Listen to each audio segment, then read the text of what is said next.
scariest offense? Well, the offense would be scary if it had a receiver like your boy. Did you drop it? Did you drop it? No, you got them eyes, boy. That boy got them eyes and them hands. Oh, I'm trying to get one. Okay, my fifth scariest offense, the Philadelphia Eagles. Now, a lot of people might scoff at that, but as an NFL defender, and I'm going to open up your mind a little bit. Okay, let's go. Imagine on the outside you have A.J. Brown. That's one thing. Monster. On the other outside you have Heisman winner Devontae Smith. That's Beast. another thing. Beast. At running back you have Miles Sanders, an explosive playmaker. Yeah. At tight end you still have Dallas Goedert, a 6'5" cat that can run. him. But then here's the real problem. Yeah. At quarterback you have Jaylen Hurst. Now, Jaylen Hurst ain't really scaring anybody on defense yet with his mind, nor is he scaring people with his arm. Yeah. But remember, only 6 quarterbacks in the history of the NFL 3,000 yards passing, 780 yards or more rushing. You have Kyler Murray, you have Lamar Jackson, you have Robert Griffin, you have Randall Cunningham, you have Jaylen Hurst. So when you talk about a scary offense, you have to think about what can the offense do to you?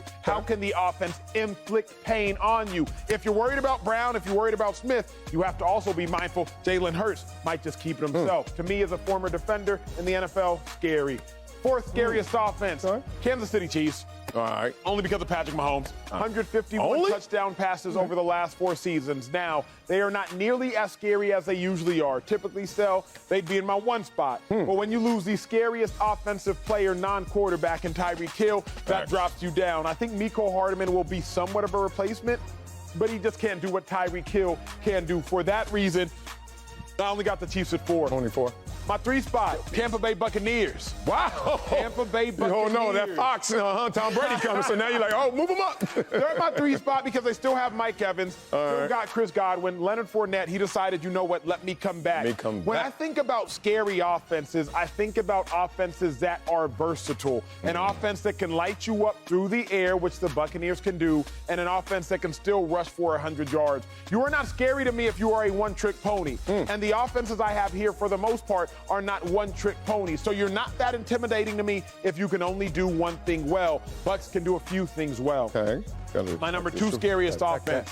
How about the Buffalo Bills? Of course. Come on, baby. Beast. Josh Allen, dude. Stephon Diggs, beast. But what we have to remember, the last time we saw Gabriel Davis, their number 2 receiver, he was going off for 200 yards, 4 touchdowns in a playoff game. In the event that Gabriel Davis is actually that good, and that wasn't just a fluke, if he truly is a 4-touchdown potential type of receiver, this Bills offense is going to be stupid. They already were stupid. They already have one of the best quarterbacks in football, a top 3 quarterback in my mind at this junction in time. But if Gabriel Davis can really be that guy, coupled with Stephon Diggs on the other side, what can't they do? I know you're one. My scariest offense. You're right here. Let's go. Chargers. Let's go. Chargers. The Bengals, baby. What? Cincinnati Bengals, the only team in football, 2,000-yard receivers and a 1,000-yard rusher. Joe Mixon does not get the credit for being the football player that he is. He does not get the credit that he deserves. T. Higgins, Jamar Chase on the other side, plus Joe Burrow. In my mind, he is only going to get better. Y'all got to remember, Joe Burrow this season was coming off a devastating and grueling knee injury. Like, Joe Burrow did not have an offseason in which he could get better. Joe Burrow's last offseason, he spent the majority of his time just trying to get healthy. So now you're telling me that Joe Burrow will be able to get better this offseason? Jamar Chase will come into his sophomore season. T. Higgins will come into his 3rd season. I think that this offense is going to be lethal. So when I look at these 5 offenses, they're the 5 scariest offenses in Baltimore. Those are the 5 scariest. You stamped that, right? Yeah, I mean, you could talk about a lot more, so I'm intrigued by your list. Yes. I'm in like with your list, but I'm in love with my list. Let's talk about number 5 right here. The number 1 offense from last year. How about them Cowboys? How you didn't put them Cowboys up there? They went from 1 to 5. That's as much as you could drop the Cowboys. Or unless you think Amari Cooper was the entire offense.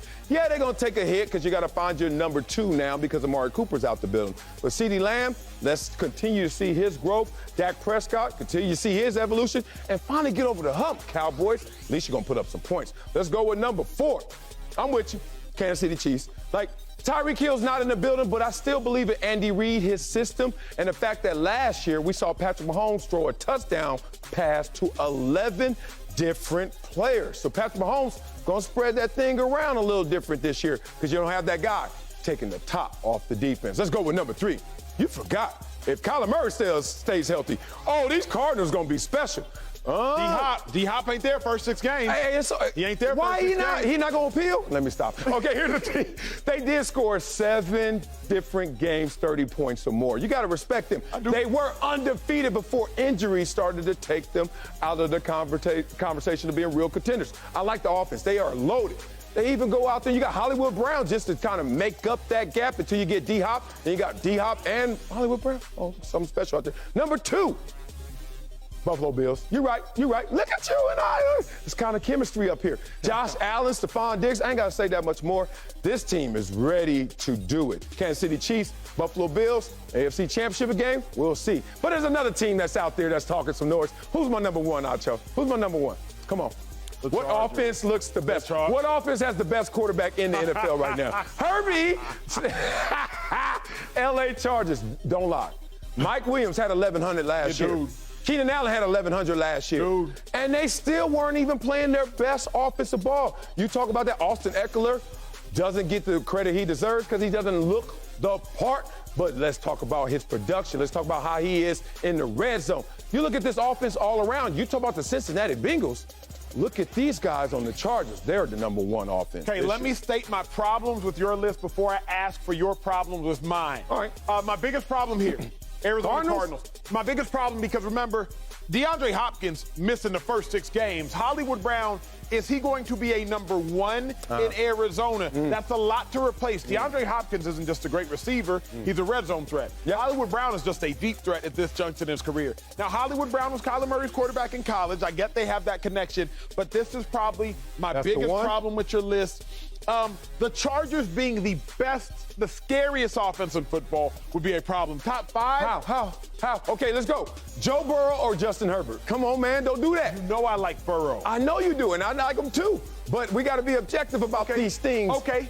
You at least call it a draw. Are you going to completely disregard the running game? Because Joe Mixon. No. Oh, yeah, more than Eckler. More than Eckler. Even though who had more touchdowns? Who affected the scoreboard more? You can't say anything. But you can say he affected the scoreboard without getting in the end zone because, you know, if you got to worry about Joe Mixon, T. Higgins and Jamar Chase going to get a little bit more one-on-one coverage. Meanwhile, Mike Williams and Keenan Allen, they got to earn all of theirs. Okay. Like, Austin Eckler ain't scaring nobody. We drafting receivers. Who you taking first? Jamar Me Chase. too. All right, after him. You thought we was going to fight. After him, who we taking? Chargers. I'll take one of your girls. That's my thing. So I think the Chargers' scariest offense because now they're going to have a defense as well. A lot of times, complimentary football. You talk about the Bucs. The reason I have a little issue with the Bucs, defense wasn't the same last year. It wasn't. When the defense was great, the offense was great, Turd. You can see that. That's the complimentary football we're going to see in L.A. Okay, let's talk about the Cowboys because every other team on our list have 2 receiving threats. Yeah. Whether it's the Chiefs, Kelsey, Hardman, the Bucs, we already know them. Bills, Diggs, Davis. Bengals, we already know who they got.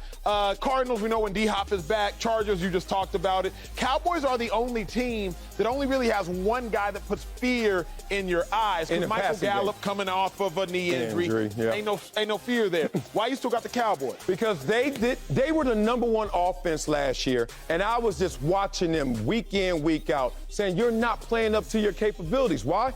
In part because of the running game.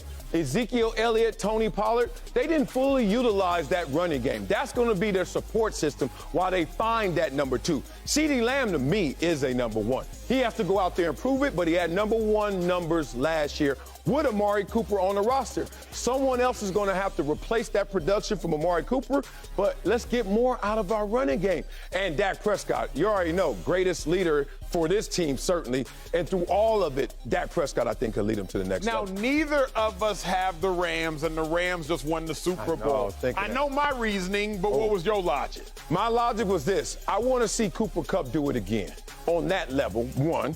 2, I also need to know who's going to be your reliable number 2. Robert Woods is out the building. Odell Beckham is not going to sign. Allen Robinson, no faith? I mean, there's a reason he was available once again. We'll see if that could be it. He's certainly talented enough, but I don't know if that's going to be enough. And then in the running game, they're going to get healthy. Last year, latter part of the year, they got healthy with Akers and everything. Now they're going to be healthy this year. But it just, to me, It's hard to crack this list right here, especially when the number 5 this year was the number 1 last year. Are you scared of this Eagles offense? No. You know what? Here we go. All right, who's on the outside right here? A.J. Brown. Yep. Who's over here? Devontae Smith. Yes, Oh, yeah. I'm about to run it. Who's the quarterback? Jaylen Hurst? Jaylen Hurst. All right. Check run. Like, are we going to fully utilize what we have on the outside as assets? I believe in Jaylen Hurst. But when I hear reports, let's go back. Last year, he had to compete to be the starter, even though he already supplanted Carson Wentz and $128 million. This year, the reports are he's on a 1-year audition.